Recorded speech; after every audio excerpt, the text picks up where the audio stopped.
What you're about to hear is not fiction. It is not a campfire tale invented to frighten children. Every detail of this story has been documented by witnesses, by investigators, and in some cases, by the victims themselves. Names have been changed to protect the living, but the events are real. Tonight, we go back to the summer of 1987 to a small rural town in upstate New York, a place called Harlow Creek. Population 312. A town so quiet, so ordinary, that nothing of note had ever happened there. Until the night the Mercer family disappeared, and then came back. The Mercers were, by all accounts, a perfectly normal family. David, 41, worked at the local grain mill. His wife, Carol, 38, taught 3rd grade at Harlow Elementary. Their 2 children, Tommy, 12, and little Grace, 7, were known by everyone in town. Grace had a gap-toothed smile and a laugh that neighbors said you could hear from 2 houses away. On the evening of July 14th, 1987, the Mercer family sat down to dinner at 6 p.m. Their neighbor, an elderly woman named Ruth Alderman, saw them through the kitchen window as she walked her dog. She waved. Carol waved back. By 6:45 p.m., the house was dark. By morning, every single person in that family was gone. No car in the driveway, no luggage missing, no notes. The food was still on the table. 4 plates, half-eaten, forks resting on the edges, as if they had simply stood up and walked away mid-bite. The police were called. A search was organized. Dogs were brought in. The trail went cold, literally, at the edge of the woods behind the house. The dogs refused to go further. Every single one of them sat down, whimpered, and would not move. 3 days passed, then 4, then a week. And then, on the 8th day, the Mercers came home. Ruth Alderman was the first to see them. It was 3:17 in the morning. She remembered the time exactly because she had gotten up for a glass of water and glanced at the clock on the microwave. She looked out her window, as she often did, toward the Mercer house. They were walking up the driveway, all 4 of them, single file, in complete silence. Ruth said later, and this is in her official statement to police, that the thing that frightened her most was not that they had returned. It was how they were walking. She described it as wrong, like marionettes, like people who had forgotten how legs were supposed to work. She called the police. By the time officers arrived, the family was inside. The lights were on. When Deputy Frank Holloway knocked on the door, David Mercer answered. He was dressed in the same clothes he'd been wearing the night they disappeared, 8 days earlier. No dirt, no wrinkles, as if he had put them on 5 minutes ago. Deputy Holloway asked where they had been.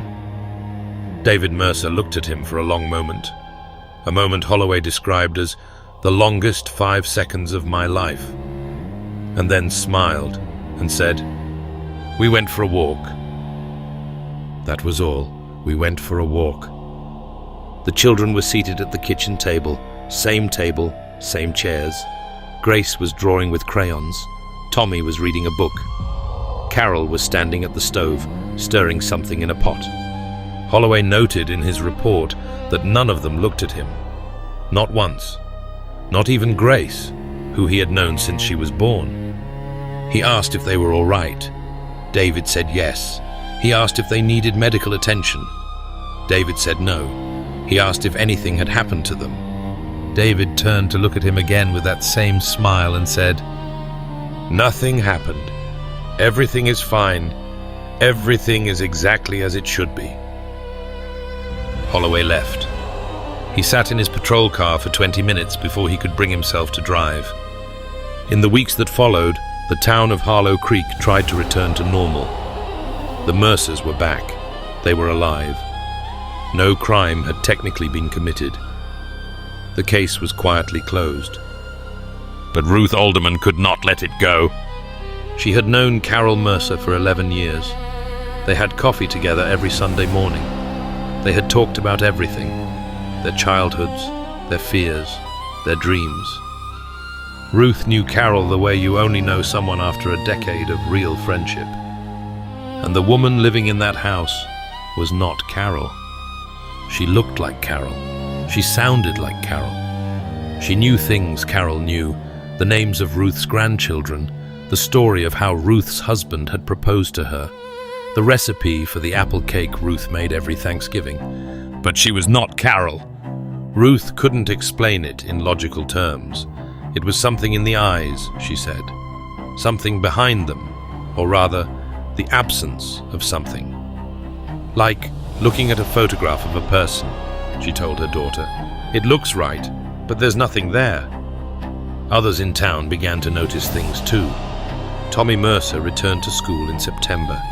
His teacher, a young woman named Patricia Voss, filed a formal complaint with the school board. A complaint that was never made public, but was later obtained through a Freedom of Information request. In it, she described Tommy as deeply unsettling.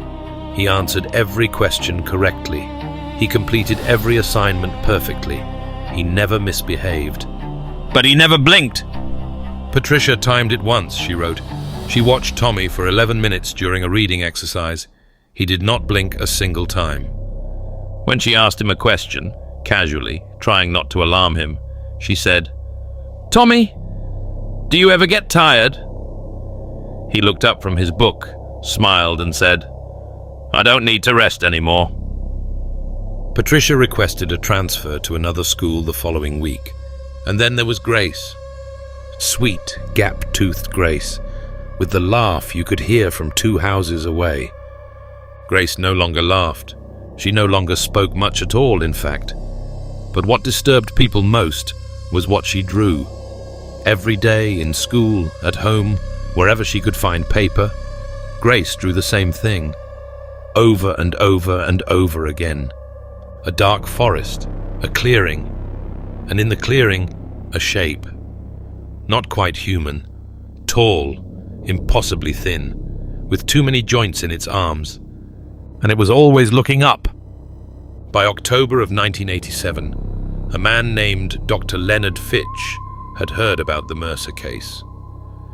Fitch was a parapsychologist, not the Hollywood kind, but a serious academic who had spent 20 years documenting cases of unexplained human disappearances and behavioral anomalies.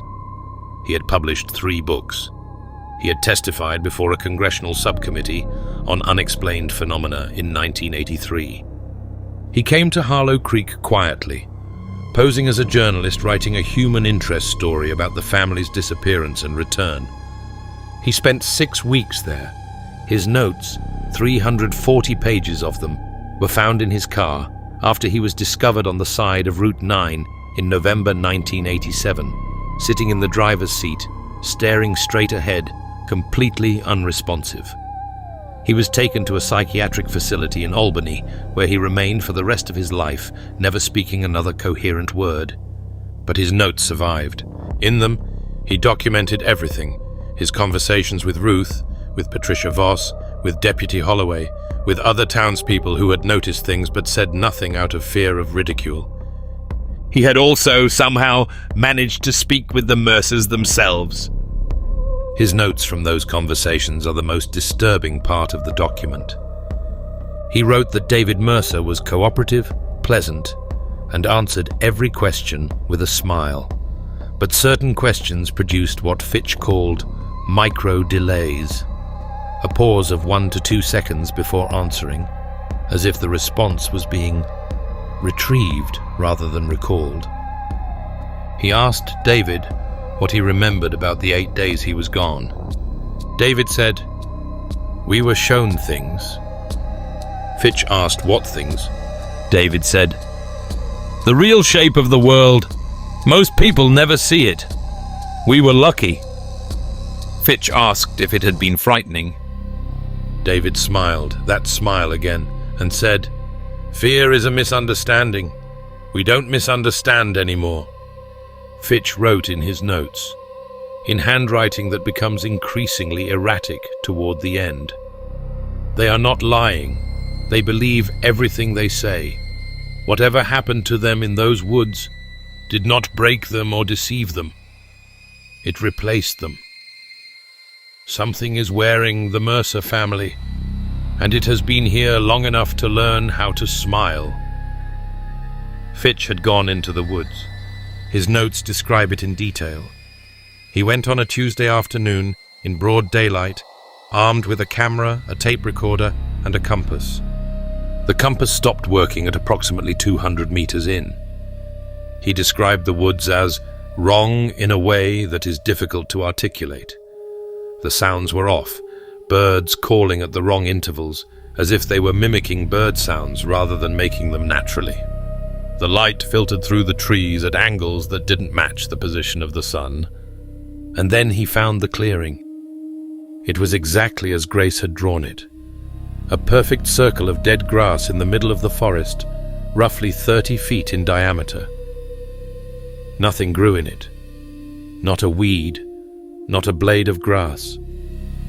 The soil, he wrote, was the color of ash and smelled of something electrical, like the air before a lightning strike.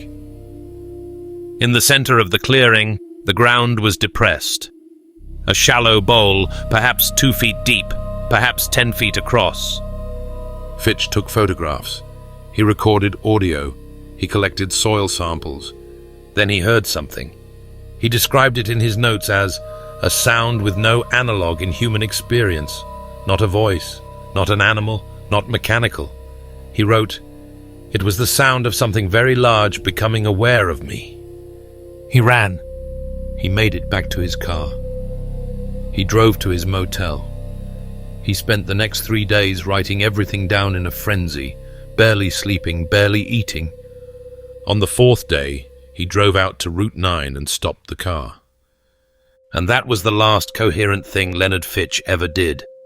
The photographs he took in the clearing were developed after his breakdown. Every single one of them showed the same thing, a perfectly normal forest. No clearing, no dead grass, no bowl in the earth. Except for one photograph, the last one on the roll. It showed the clearing, it showed the bowl, and at the edge of the frame, barely visible, half hidden behind a tree, it showed something tall, something thin, with too many joints in its arms, looking up. The Mercer family lived in Harlow Creek for 3 more years. Then, in the spring of 1990, they moved away.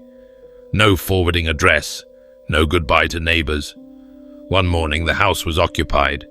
The next morning, it was empty. Ruth Alderman died in 1994. Her daughter said that in her final years, Ruth refused to sleep with the lights off. She kept every window covered, and every night, before bed, she checked the tree line behind her house, just to make sure nothing was standing there. Deputy Frank Holloway retired from the force in 1991. He gave one interview, years later, to a small paranormal podcast. He said only one thing worth remembering. "I've seen a lot of things in 30 years of law enforcement. Things that scared me. Things that kept me up at night. But the thing that has never left me, the thing I think about every single day, is that smile. David Mercer's smile. Because it was perfect. It was exactly right. Every muscle in exactly the right place. That's what made it so wrong. A real smile. You feel it. This one was just information, just data.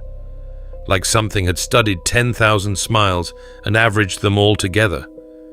Whatever came back in that family's skin had done its homework. It just didn't know what a smile was for."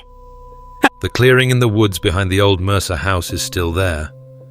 Hikers have reported it over the years, always with the same description: dead grass, ash-colored soil, the smell of electricity. And always, the feeling of something very large becoming aware of you. Sleep well.